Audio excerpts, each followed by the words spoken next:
जब मुसलमानों से लड़ना हो तब बढ़िया वाले हिंदू हैं, और जब चंदा देना हो तब भी बढ़िया वाले हिंदू हैं। लेकिन जैसे अपनी गिनती की बात करेंगे, अपने हक हिस्से की बात करेंगे, अपने अधिकार की बात करेंगे, तब हम हिंदू नहीं होते हैं।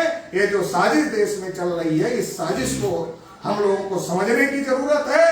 और आज उत्तर प्रदेश का पिछड़ा वर्ग इस बात को समझ रहा है और इसलिए परिवर्तन करने के लिए तैयार है। अगर बीजेपी को उत्तर प्रदेश में परास्त करना है और देश में परास्त करना है, तो राष्ट्रीय परिवर्तन मोर्चा ही बीजेपी को उत्तर प्रदेश में और देश में भी परास्त कर सकता है। इसलिए आप सभी लोगों से निवेदन है कि परिवर्तन करने के लिए राष्ट्रीय परिवर्तन मोर्चा का साथ सहयोग करें, और राष्ट्रीय परिवर्तन मोर्चा के जो भी प्रत्याशी आपके इलाके में खड़े होते हैं उनको वोट दे करके, उनको सपोर्ट करके इस लड़ाई को मजबूत करने का काम करें। क्योंकि ये नाइंसाफी के खिलाफ इंसाफ की लड़ाई है। हजारों साल से जो हमारे लोगों के ऊपर नाइंसाफी हुई है, उसके खिलाफ ये इंसाफ की लड़ाई है। तो ये जो नाइंसाफी का निजाम कायम हुआ है, इसको वोट के अधिकार के द्वारा, पहले तीर तलवार से राजपाट छीना जाता, तो हमारे बुजुर्ग लोग उसमें उस्ताद थे, हमारे महापुरुष वो लड़ाई लड़ लेते थे और अपना राज कायम कर लेते थे। लेकिन अभी वोट के आधार पर राजपाट कायम किया जाता है। तो ये जो नाइंसाफी का निजाम कायम हुआ है, ये हमारे लोगों के नासमझी की वजह से, अपने दुश्मनों को वोट देने की वजह से ये नाइंसाफी का निजाम कायम हुआ है। इसलिए इस नाइंसाफी के निजाम को ध्वस्त करना है और इंसाफ कायम करना है। इंसाफ क्या है? जिसकी जितनी संख्या भारी उसकी उतनी हिस्सेदारी। ये लड़ाई राष्ट्रीय परिवर्तन मोर्चा लड़ रहा है। इसलिए इस लड़ाई में आप लोग साथ सहयोग देंगे, ऐसी आशा और उम्मीद के साथ आप लोगों ने मुझे सुना, इसके लिए आभार, धन्यवाद। जय मैया।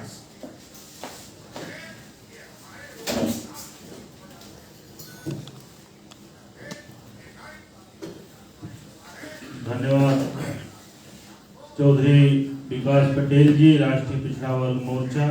आपने जागृत के लिए विस्तार से अपनी बातें रखी, इसके लिए बहुत बहुत धन्यवाद। साथियों, इस कार्यक्रम का जो नेतृत्व कर रहे हैं, राष्ट्रीय परिवर्तन मोर्चा के समर्थन में भारत मुक्ति मोर्चा एवं बहुजन क्रांति मोर्चा के तत्वाधान में जिला स्तरीय कौशाम्बी में एक कार्यक्रम होने वाला था, लेकिन प्रशासन और चुनाव आयोग आदर्श आचार संहिता घोषित करने की वजह से हमारी परमिशन रद्द की गई और माननीय राष्ट्रीय अध्यक्ष जी ने इसको वर्चुअल करने का निर्णय लिया। तो साथियों, अब समय में ज़्यादा न लेते हुए मैं आमंत्रित करता हूं, इस कार्यक्रम का जो नेतृत्व कर रहे हैं सम्माननीय आदरणीय वामन मेश्राम साहब, जो राष्ट्रीय संयोजक बहुजन क्रांति मोर्चा, राष्ट्रीय अध्यक्ष भारत मुक्ति मोर्चा और राष्ट्रीय संयोजक राष्ट्रीय पिछड़ा और राष्ट्रीय परिवर्तन मोर्चा नई दिल्ली। मैं आपको आमंत्रित करता हूं सर कि हम लोगों को मार्गदर्शन करें।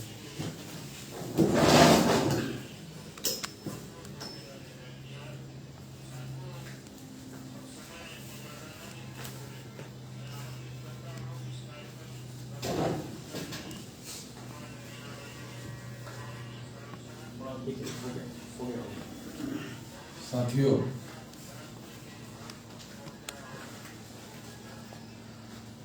आज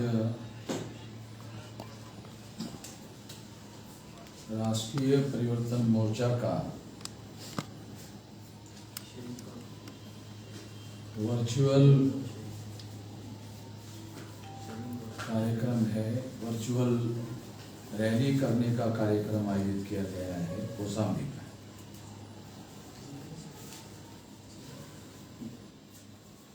कौशाम्बी इलाहाबाद को सटा हुआ इलाका है और हमारा संगठन का महत्वपूर्ण सेंटर है। वहाँ पर हमारे कार्यकर्ताओं ने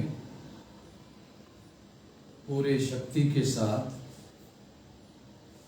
पूरे ताकत के साथ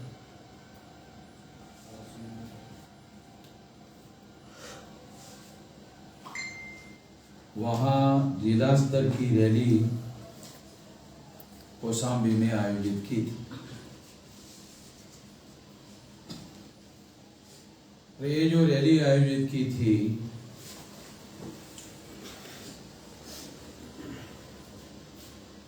उत्तर प्रदेश में योगी की सरकार थी, तब भी पुलिस और प्रशासन की तरफ से हमारे कार्यक्रमों में अवरोध पैदा किया जाता था।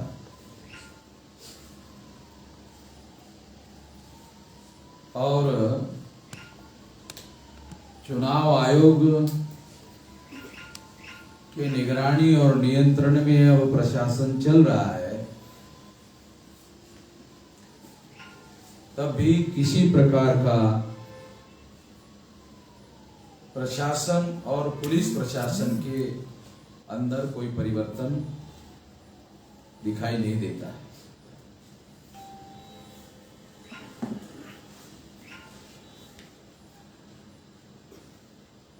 प्रशासन को ये बार बार कहा जा रहा है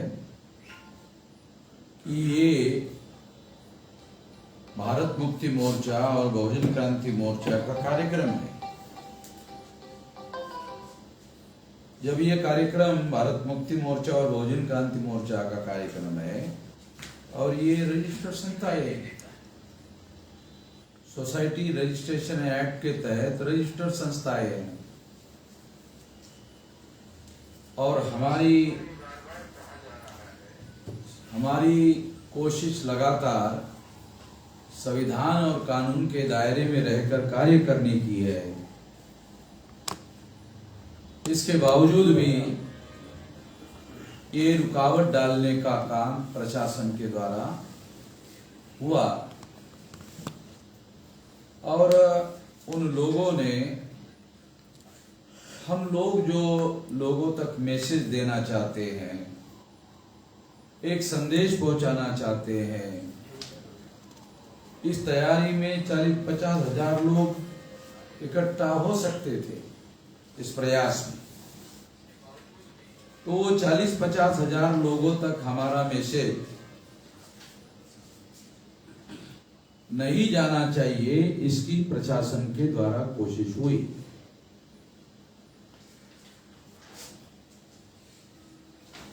और प्रशासन ने इस तरीके से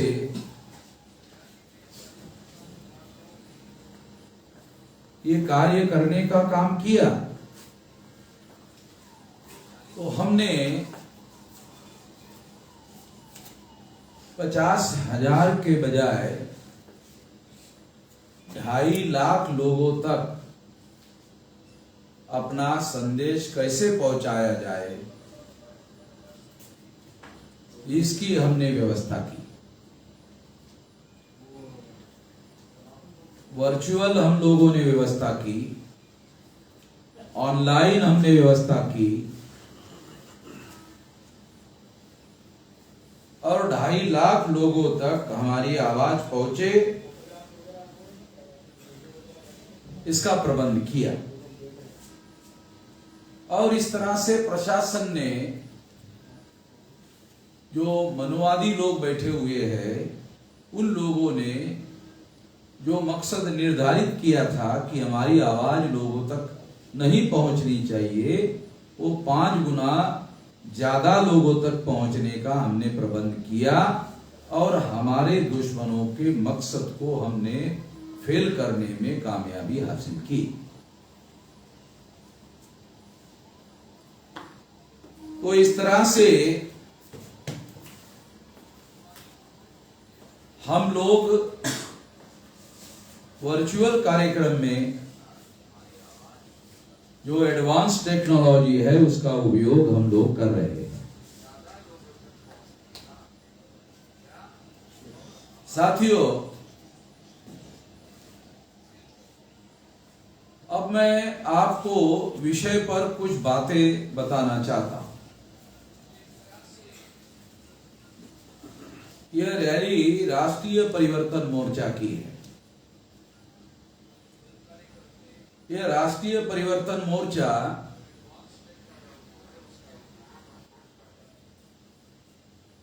SC, ST, OBC माइनॉरिटी के जो राजनीतिक दल है,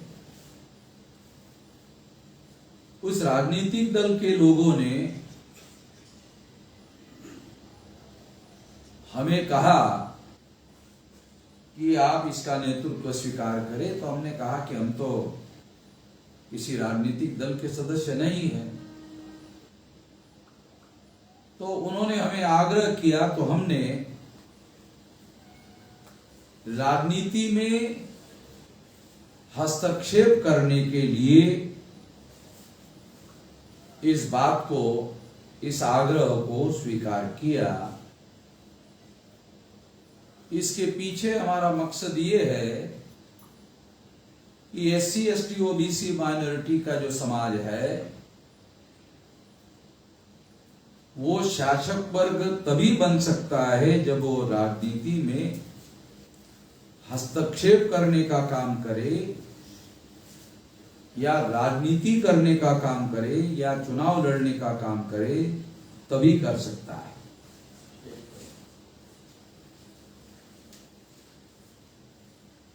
तो इस तरह से इस मकसद को पूरा करने के लिए और उत्तर प्रदेश में बीजेपी को परास्त करने के लिए ये राष्ट्रीय परिवर्तन मोर्चा बनाया गया है। इस बात को ध्यान में रखते हुए हम लोगों ने ये योजनाबद्ध तरीके से काम को शुरू किया है। राष्ट्रीय परिवर्तन मोर्चा केवल राजनीति में ही हस्तक्षेप करने का कार्य नहीं करेगा, बल्कि राष्ट्रीय परिवर्तन मोर्चा सामाजिक व्यवस्था, जो वर्ण व्यवस्था के आधार पर, जाति व्यवस्था के आधार पर, अस्पृश्यता के आधार पर,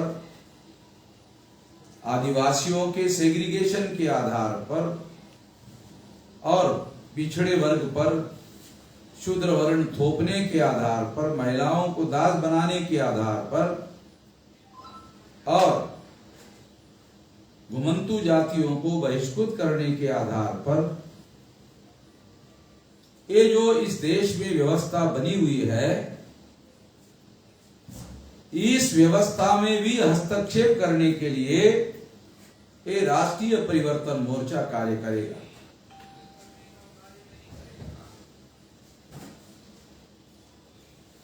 सामाजिक क्षेत्र में काम करने वाले हजारों लाखों संगठन सारे देश भर में है, इनको भी इकट्ठा करने का एक अभियान है।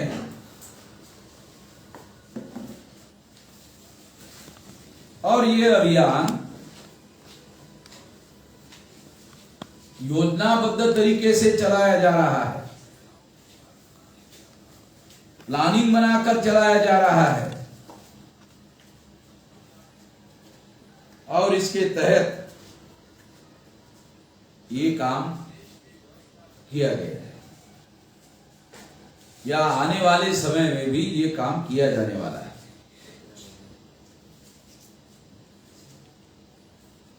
एक और बात भी मैं आप लोगों को बताना चाहता हूं कि चुनाव आयोग ने 8 जनवरी को